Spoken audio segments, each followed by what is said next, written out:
In the depths of the Indian Ocean, a beautiful Jalpari named Aisha dwelled. Her shimmering scales sparkled like diamonds in the sunlight that filtered through the waves. With a flick of her tail, she glided effortlessly through the coral reef, her long hair flowing behind her like seaweed. Aisha's enchanting voice could lure fishermen to safety during turbulent storms.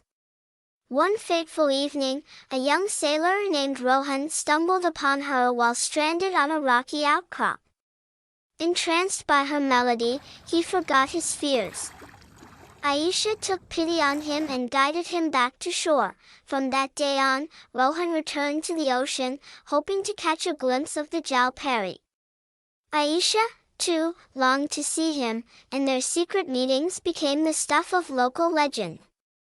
As the sun dipped into the sea, Aisha's song echoed through the waves, a siren's call to Rohan, beckoning him to return to their magical world beneath the surface.